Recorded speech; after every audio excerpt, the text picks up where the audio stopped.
Hello, this is Seraph, and welcome back to Calvino Noir. Now, we're still trying to make our way into this big fortress and sneaking our way through because we keep getting taken care of the moment we get close to... Can we get through here? No, that's not a way out. Okay. But we seem to be running into issues. Oh, he can see me. Oh, is he gonna come up?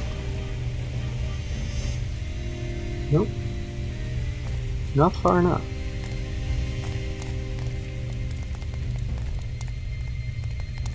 Come on. There we are. Okay, now you won't bother me. Now I can run over from yelling. But we seem to run into a little bit of resistance just around here. That guy's down. Was he down before? I cannot remember.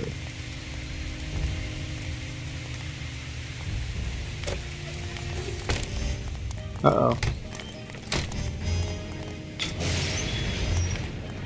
Well, that worked out surprisingly well.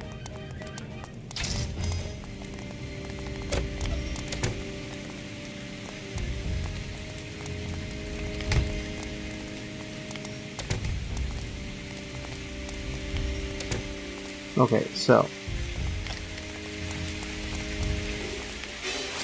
oddly enough, this is working out quite well. Did not honestly think that all this would work. Just quick running away the moment I see trouble. Oh, no, I need to go up a little bit because he's gonna see me. The moment he reaches up there, I need to get behind him.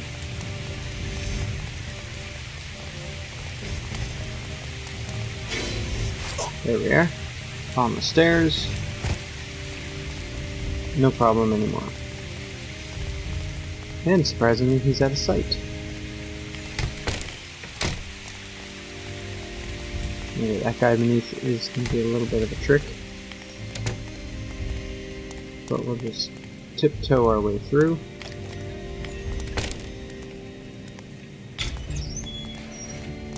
Are you gonna come through?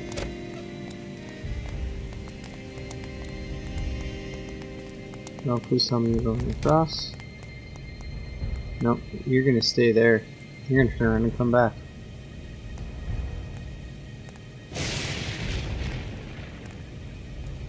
Come on, nothing to look here. I just need to sneak past you, just so I can make it through.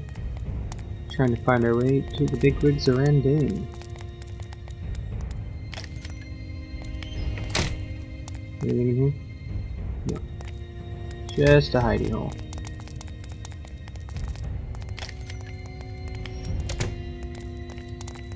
Oh, here we go. Good room. Good room. No, okay, one floor down. Ah.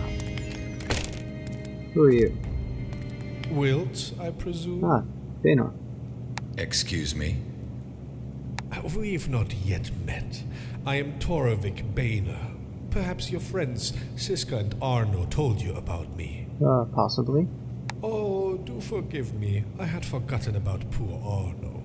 We found his charred remains amidst the debris of our plant. Well, you're not one to spare bad news. Of course, it was his own vandalism which caused such chaos, so perhaps we should not be too sorry. He made his choices. Indeed. As will you, Wilt, as will you. But all in due course.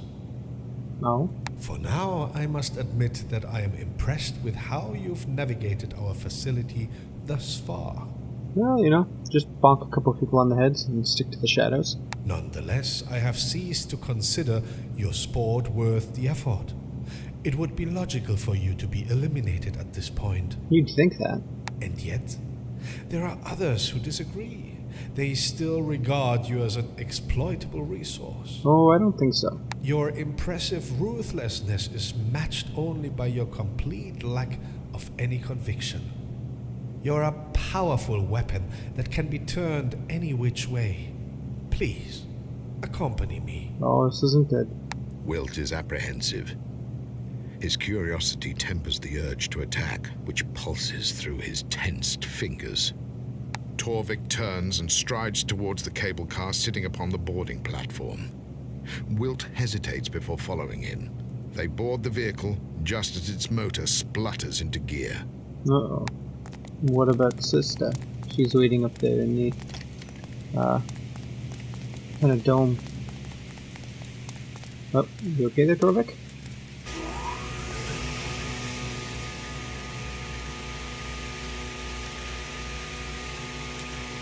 Slow-moving cable car.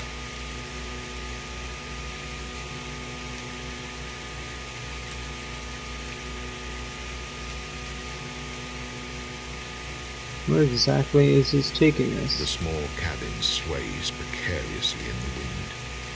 Its motor cogs crawl tentatively along the cable, guiding it through the night air. Wilt stares into the ravine below. Its empty space seems to possess endless mass. A nerve in his neck tingles. That's not good.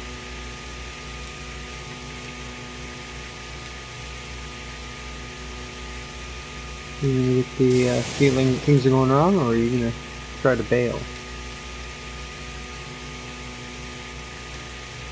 Still won't let me do anything. The cable car has been decorated with 4 small, disturbing sculptures carved from the basalt and granite abundant on the slopes outside.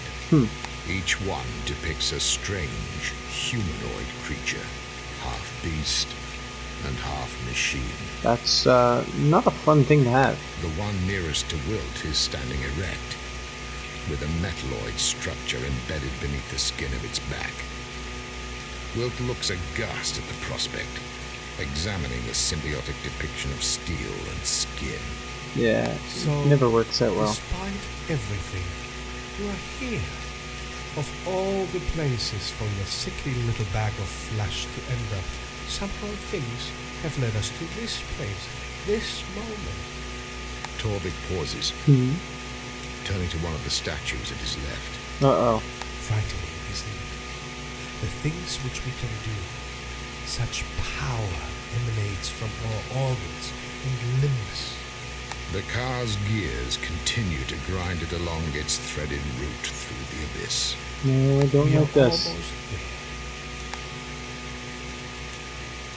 Are you going to attempt to make Wilt into some sort of cybernetic creature?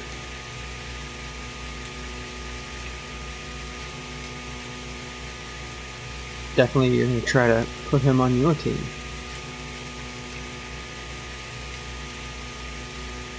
And who knows, for the right price you might succeed. Here you go.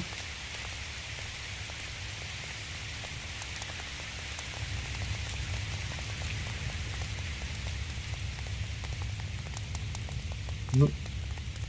We got some paintings.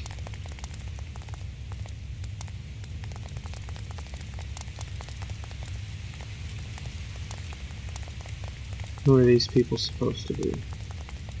Huge portraits of austere faces hang along the staircase, each tinged by the cold sneer of high command which emanates from their pursed lips and stern frowns. They were all powerful men. Please accompany me to the upper residence. I'd like to show you something. Don't like this. This is not going to end well.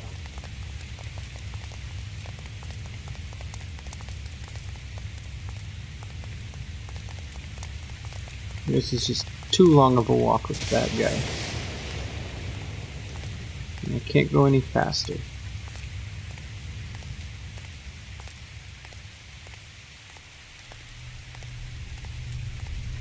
No, he's moving a little bit faster than me, so there's no way I can keep up.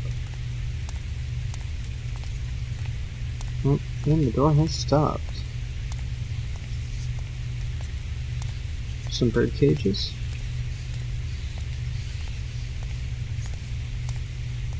Torvik strides into the vast stone-walled room and beckons Wilt. In the middle of the space is a large bronze cage crammed full of snow pigeons. Wilt wondered how he'd not noticed it when he first entered. I noticed it. The birds emit pained squawks as they peck and jostle at each other for space. Torvik watches the feral scene intently, captivated by the prospect of beak and claw-drawn blood. You are definitely not right. Do you think you would behave differently were you inside that cage, Will? Or are you disgusted by what they are doing to each other? More disgusted by you by putting them in there. They're animals. I expect little more from them. And from people, Will? Are they not animals? You don't strike me as someone who expects much more of people than you do of these pigeons. Do you think the world is any different from this rusty cage? Maybe. Yes, it can be. And do you care, Will? Do you care whether the world is a rusty cage or not? Oh, good question. You're enjoying their suffering, aren't you? You found a way to bring out the worst in them, to render them at their ugliest. And you're proud of it. You read people well, Will. I am indeed proud of this and so much more that I have managed to achieve. Twisted man. Torvik pauses to toss a few scraps of fruit into the cage. His face is tensed in grim fascination as the starved birds fight viciously to earn a bite of the rotting food. I see in you a man who is lost, Will. Awake from this dreary existence you have drifted into. Swear your allegiance to us and rediscover what it means to believe in something again. Oh, I knew that was coming. We know you have strength and that you're not afraid to use it. Our clerks have researched your background thoroughly. Your former regiment has kept extensive records of its war deserters. Your murder of the officer, Corporal Harold Wickmans. There is something ruthless inside you, Wilt. Something which we don't often find. And something you probably won't get. That was different. We weren't just two caged pigeons fighting over breadcrumbs. No. You were, and still are, exactly that, Wilt. When backed into a corner, you acted like any one of these dirty, grubby creatures would have done. Oh, really? I had a reason. Not one I will ever feel the need to share with you, but I had a reason. He deserved what he got. It was different. Uh-oh. You can think whatever you need to think, Will.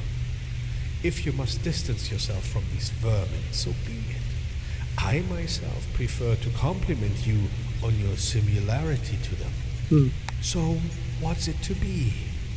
Will you release yourself from your petty vanities and join us in our purpose? Ooh. Or would you prefer some sort of futile dramatic gesture, like the mess your friends made at our facility?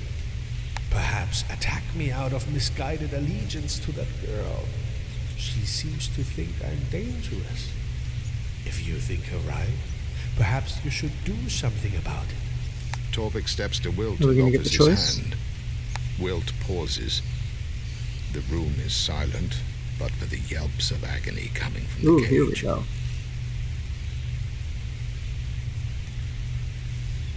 No, we're gonna take him down because he's just too messed up. Wilt attacks Torvik. The move catches Torvik by surprise, and the men fall to the floor. No? Guards! Guards! Torvik shouts for the guards, but his cries will not carry over the ravine to the barracks. Yeah, that was your fault. Wilt is the stronger man. He fumes with rage as his fists crash against Torvik's ribs. Torvik's resistance becomes ever weaker as he tries to scramble away for the cable car platform. Yeah, you're not gonna make it far. Wilt stands over his bloodied and prone opponent. He contemplates the loose basalt by the altar supporting the cage.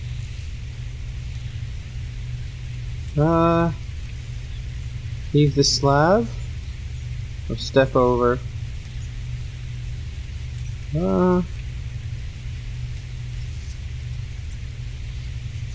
But if I kill him, that'll make me one of the It won't make me any better than what he said I was. So we'll leave him. Will steps over the prostrate Torvik and heads for the cable car. Just strand him. Leave him to hopefully die on his own.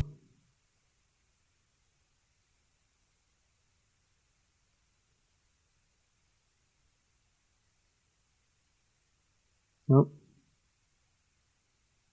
What have we got? The rain continues to hurtle from the heavens. Each drop slaps against the rock with the force and intensity of a cosmic explosion. To the naked eye, the rock is unmoved. It resists, unchanged and defiant as before, withstanding the endless elemental siege. But a change has nonetheless occurred. Each drop has taken its tiny toll. One day, only pebbles will remain of mountains and cliffs. Nothing stays the same. Not for a second.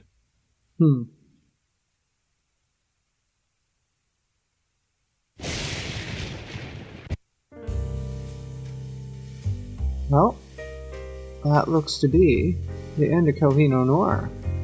It's a little weird. They don't really kind of flesh out what happens at the end, I guess. We got a bad ending. Perhaps something will be different if I chose to kill him or carry on or go with him. But I guess that'll be someone else's choice to make, to find out what the ending, any other endings would be like. But that was Calvino Noir, and I will see you in the next one.